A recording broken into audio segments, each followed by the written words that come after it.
مدینے کی بات آئی ہے نا تو ہم یہ چاہتے ہیں، میری بھی تمنا ہے اور اب انشاءاللہ آپ کی بھی یہ تمنا ہوگی کہ مدینے میں وہ ذات موجود ہے کہ والا نے ابھی کلام پڑھا نا حضرت کا، چمک مجھ سے پاتے ہیں سب پانے والے، میرا دل بھی چمکا دے.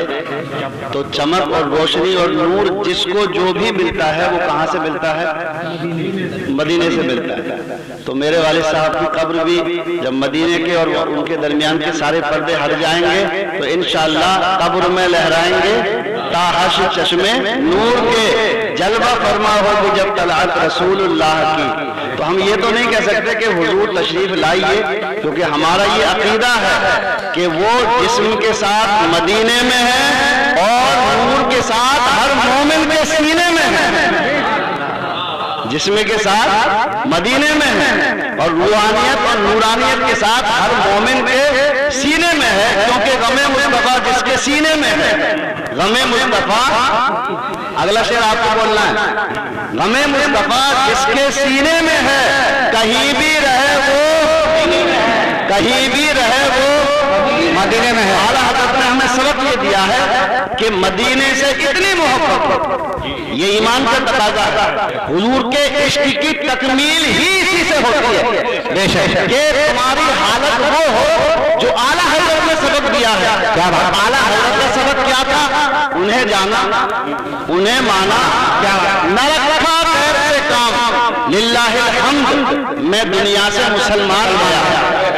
اور جب یہ کیفیت ہوگی کہ سرکار سے رشتہ مضبوط ہوگا تو پھر آدمی کہیں بھی ہو حال وہی ہوگا کہ جان و دل ہوش و خرد.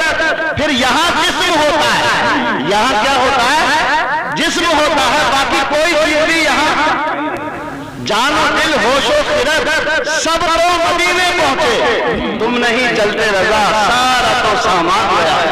یعنی اعلیٰ حضرت یہ سبق دے رہے ہیں کہ حضور کی محبت میں اور مدینے کی طرف میں، مدینے کی یاد میں اور دیدار مدینہ کا جو ذوق ہے اس میں تمہاری حالت ایسی وارفتگی والی بن جائے، تمہاری ایسی کیفیت بن جائے کہ تمہارا ظاہری جسم یہاں ہو اور باقی ساری چیزیں مدینے میں رہیں. کہتے ہیں جان و دل ہوش و خرد سب کو مدینے پہنچے اور تم نہیں چلتے رضا سارا تو سامان گیا. اور مفتی اعظم ہی اعلیٰ حضرت کے بیٹے، کیونکہ مچھلی کے بچے کو تیرنا کوئی نہیں سکھاتا ہے، یہ سکھاتا ہے؟ اچھا سکھاتا ہے کوئی مچھلی کے بچے کو تیرنا؟ نہیں، اس کی فطرت میں یہ ہوتا ہے. تو اب مفتی اعظم کس کے بیٹے تھے؟ اعلیٰ حضرت کے. تو ادھر یہ عشق کا اظہار ہو رہا ہے مدینے کی کہ جان و دل ہوش و خرد سب کو مدینے پہنچے اور تم نہیں چلتے رضا سارا تو سامان گیا. اور اسی کے ساتھ ساتھ اب مفتی اعظم کو دیکھو کہ جب باپ بے مثال تو بیٹا لاجواب، باپ اعلیٰ حضرت تو بیٹا مفتی اعظم ہند، باپ کا بھی جواب نہیں اور بیٹے کا بھی جواب نہیں اور الحمدللہ ہمارے گاؤں کا بھی جواب نہیں، کیونکہ اس میں سب اعلیٰ حضرت کو ماننے والے ہیں. کیا اعلیٰ حضرت اب مفتی اعظم کیا کہتے ہیں؟ بخت پختہ نے مجھے روز پہ جانے نہ دیا، جان و دل بخت پختہ نے مجھے روز پہ جانے نہ دیا اور جان و دل سینے کلیجے میں سے لگانے نہ دیا. اور میرے پیر و مرشد، کیونکہ ان کا سلسلہ بھی اعلیٰ حضرت سے ہے، امیر اہل سنت شیخ طریقت، وہ اپنی محبت کا اظہار تو ابھی طریقے سے کرتے ہیں. کہتے ہیں کہ وہاں ایک سانس مل جائے، وہاں ایک سانس. لوگ تو کہتے ہیں کہ یا اللہ مدینہ دکھا دے، کوئی کہتا ہے میں مدینے میں مر جاؤں جا کر، کوئی کہتا ہے مدینے میں مجھے مکان مل جائے تاکہ لوگ مجھے مدینے والا کہنے لگے. لیکن ہمارے پیر و مرشد کہتے ہیں یہ تمنا تو بہت بڑی ہے، وہاں ایک سانس مل جائے، یہی ہے چیز کا حاصل. یعنی اگر کسی شخص کو ایک سانس بھی مدینے کی مل جائے تو سمجھ لو اس کی زندگی کامیاب ہو جاتی ہے. کیا وہاں ایک سانس مل جائے، یہی ہے وہ قسمت کا دھنی ہے، دھنی تو جانتے ہیں نا آپ لوگ، وہ قسمت کا دھنی ہے جو گیا دم بھر مدینے میں۔ اب ہم پوچھتے ہیں اے پیرو مرشد، آپ ایک سانس کی بات کر رہے ہیں، آخر کس لیے، کیا وجہ ہے؟ زمین وہ ہے اور زمین ہی یہ ہے، ہوا ہی وہاں ہے، ہوا ہی یہاں ہے، انسانی وہاں رہتے ہیں، انسان ہی یہاں رہتے ہیں، تو آپ کی محبت کا یہ انداز کس لیے ہے کہ ایک سانس بن جائے؟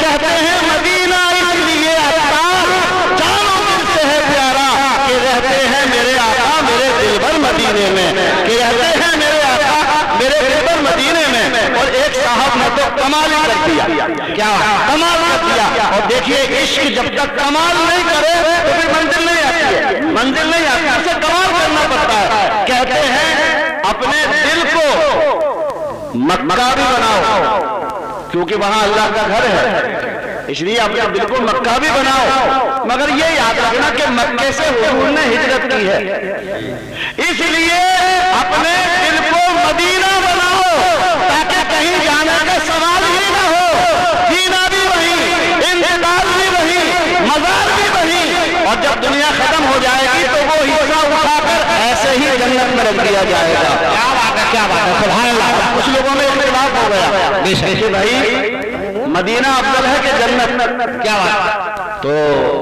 عقل والوں نے کہا کہ ارے بھائی جنت تو اللہ تبارک و تعالیٰ نے اپنے فرما بردار بندوں کے لیے بنائی ہے، وہاں کوئی نافرمان نہیں جائے گا، اور مدینے میں تو ہر قسم کا آدمی رہتا ہے، تو جنت افضل ہوئی نا۔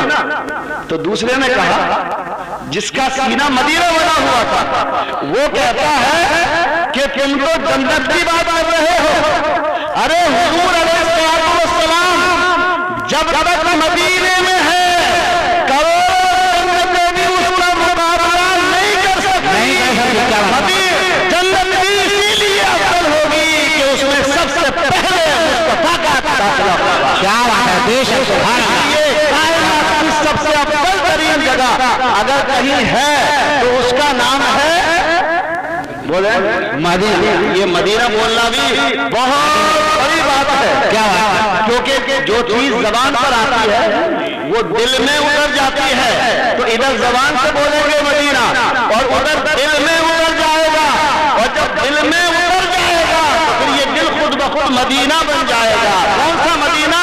وہ مدینہ جو کونین کا تاج ہے، جس کا دیدار مومن کی معراج ہے، یا خدا ہر مسلمان کو ایک بار وہ مدینہ دکھا دے تو کیا بات ہے، کیا بات ہے۔ مدینے کی بات آئی ہے تو اللہ ہمارے والد صاحب کا قبر بھی مدینے کا ایک حصہ بن جائے، تو ضرورت سے فیض آتا رہے اور میرے والد صاحب آتے رہے اور